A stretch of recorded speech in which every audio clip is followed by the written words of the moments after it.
On behalf of the EFDD Group, Mr Farage. Juncker, as you present this morning your new Commission, you tell us that they're all in the last chance saloon. Well, I tell you what, I'll come and see you there. But you're going to have to introduce me to them, because this are pretty much a bunch of non-entities, unknown. I spoke to MEPs this morning who will be voting later, and most of them couldn't even name half of them. And the one from Britain is so obscure, his name Lord Hill, when it should be Lord Who, because the British public couldn't pick the bloke out of a lineup. And he's never been elected to anything in his life, which means he's perfect for the job. Because I don't think that the European public or commentators understand what the European Commission really is. The Commission is the executive, it is the government of Europe, and it has the sole right to propose legislation. It does so in consultation with 3,000 secret committees, staffed mainly by big business and big capital, and all the legislation is proposed in secret. And once something becomes a European law, it is the European Commission themselves who have the sole right to propose repeal or change of that legislation. The community method, which you championed this morning, the means by which the European Commission makes law and holds law, is actually the very enemy of the concept of democracy itself. Because it means in any member state, there is nothing the electorate can do to change a single piece of European law. So we'll be voting against the Commission today, not on the basis of the individuals, but on the basis of the fact that it is a fundamentally in fact anti-democratic form of government. I suspect you're in for a tough time with this Commission. You're going to have the euro crisis, which hasn't gone away and is going to get worse. And you're also going to have the UK debate, where now it has become unacceptable to the vast majority of British citizens for there to be total free movement of people, extended to 500 million people to come to Britain. Mr Cameron masquerades as being an EU opponent, though I note this morning that the Conservatives are so brave that they're even going to abstain. I think this will be the last European Commission that governs Britain, because within the end of this 5 years we will be out of here. Thank you.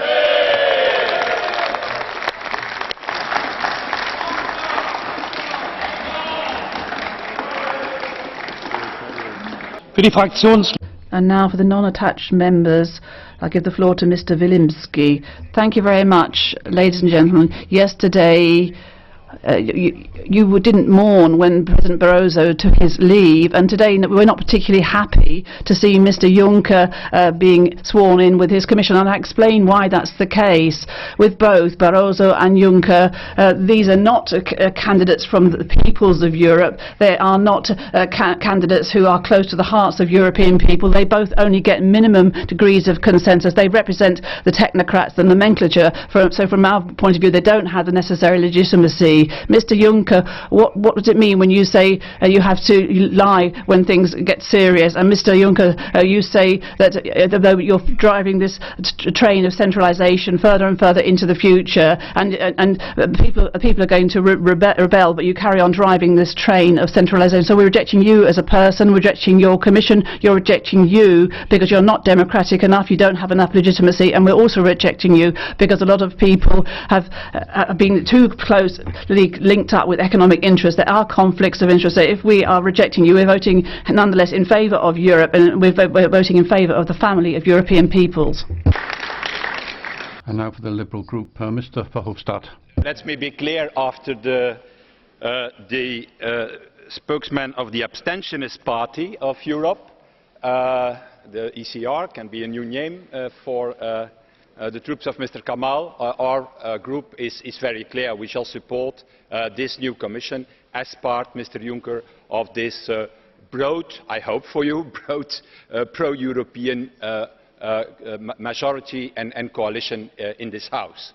That said, I think that this debate was useful because it has made it clear that there are two visions on Europe. There are those in the majority, Socialists, PPE, ourselves, ALDE, who think that we have to move forward with European integration. And those, Mr Farage, who did his classical intervention for the British public. He's already in the British election. He is not in the European election, he's in the British election. For the moment, we shall see Marianne Le Pen in a few minutes. 2 minutes de patriotisme français à l'intérieur du Parlement européen. She hasn't taken part in the debate, but she'll get her 2 minutes in a minute. That's what we're going to have. That will be Marine Le Pen. Good.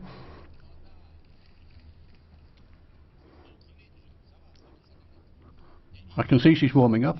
Then there's Mr. Lucke.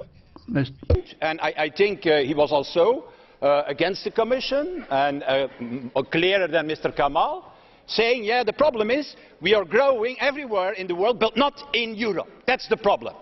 And his receipt for that is, oh, let's give up the euro and let's give up the European Union. Like the Americans give up the dollar, and like the Americans give up the Chinese the renminbi, or the Japanese the yen.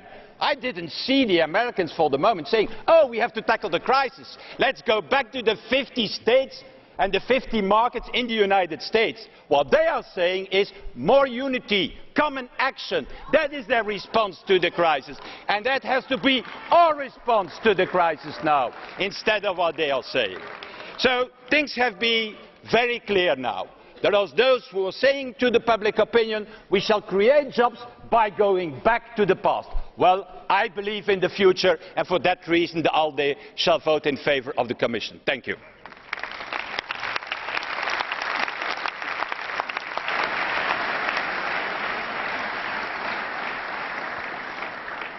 Ms. Le Pen. Mr. Barroso has described his future European Union, his future projects, which will lead us into a deplorable Europe. He's proposing more austerity, which has led to the damage to the euro, unemployment, indebtedness and poverty.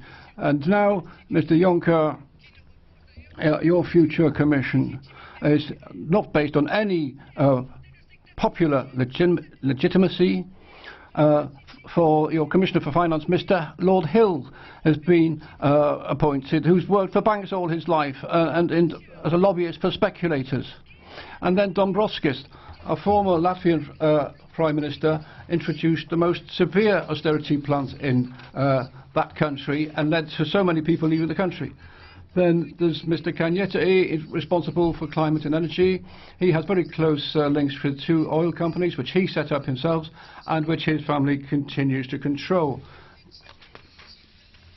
What about ethics and independence in policy, impartiality, and independence from lobbies? You haven't achieved that, you're not going to achieve that, and thus you're insulting all the people of Europe. You're going to have more free trade, unbridled trade with the new agreements with Canada and the United States. The new CAP is bringing our farmers to their knees and will lead to a deterioration in the quality of agricultural produce and the environment. You're seeking in the new TTIP agreement to align French standards, agricultural standards and others with the standards of the United States, which will allow also the TTIP agreement to have private companies taking governments to court if their interests are they feel their interests are undermined. You're doing everything to favour the international, transnational companies to the detriment of the European Union. At the same time, we're seeing a deterioration on our public services, privatisation of our public services, even the disappearance of our public services. This is the direction you will take us in. Increasingly, multinationals will be gaining power in Europe above and beyond democracy. The current Euro policy is going to carry on impoverishing the people of Europe. It will have no effect on employment or prosperity. And what about Turkey? Your plans to bring Turkey into the European Union? What a visionary you are, Mr. Juncker.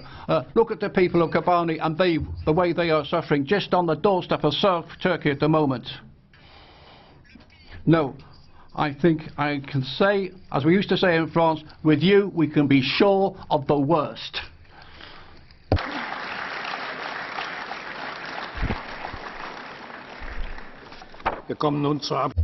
And now the vote. The election of the European Commission. Now, I have to give you a few organisational details. First of all, we have to vote on the motions which have been tabled.